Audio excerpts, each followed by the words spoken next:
Selamat pagi dokter dan teman-teman. Saya Afifa. Di sini saya akan membahas tentang fraktur mandibula. Definisi dari fraktur mandibula adalah diskontinuitas tulang mandibula akibat dari trauma yang menyebabkan gangguan dari fungsi mastikasi, oklusi, dan juga estetika dari wajah. Etiologinya yang paling sering adalah kecelakaan kendaraan yang bermotor, perkelahian fisik, kecelakaan kerja, jatuh, dan cedera olahraga. Untuk anamnesis, berikut merupakan yang paling sering ditemukan adanya nyeri rahang bawah dan terdapat asimetris pada wajah, dan adanya deformitas, disfagia, maloklusi, dan penurunan rentang gerak sendi temporomandibular. Selain itu, terdapat juga trismus dan mati rasa pada bibir bawah.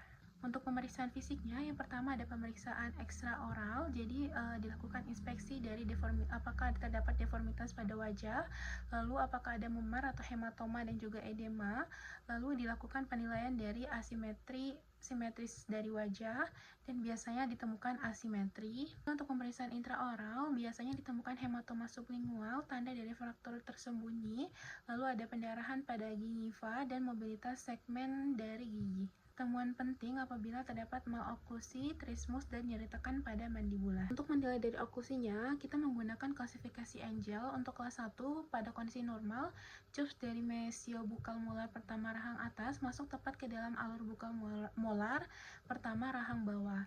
Untuk kelas 2 atau overbite, pada kelas 2, posisi molar atas lebih ke depan atau lebih anterior dibandingkan molar bawah sehingga tampak overbite.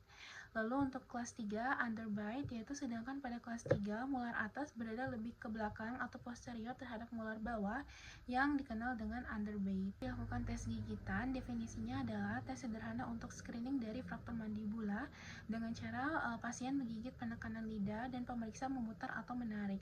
Jadi apabila normalnya penekanan lidahnya bisa dipatahkan, dan apabila terdapat fraktur, pasien tidak mampu menahan dan terdapat nyeri dan alatnya tetap utuh. Akurasinya untuk tes ini adalah sensitivitasnya 88,5% dan spesifitasnya 95%.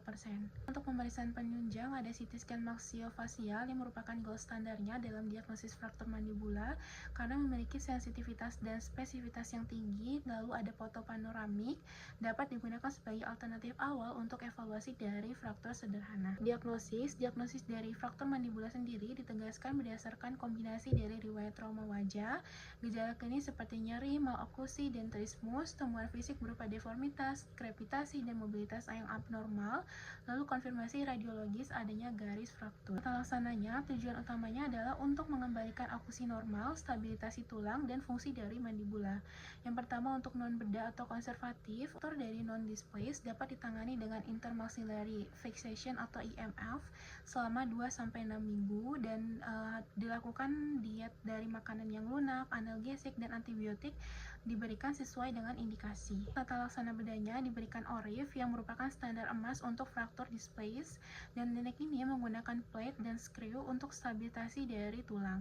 Lalu fraktur kondilus tertentu dapat ditangani dengan konservatif atau operatif tergantung dari derajat dislokasinya. Untuk penata laksanaan tambahannya, airway management yang merupakan prioritas pada trauma wajah yang berat, lalu profilaksis tetanus dan antibiotik diberikan juga pada fraktur yang terbuka, dan rehabilitasi dari fisioterapi penting untuk mencegah dari trismus yang jangka panjang.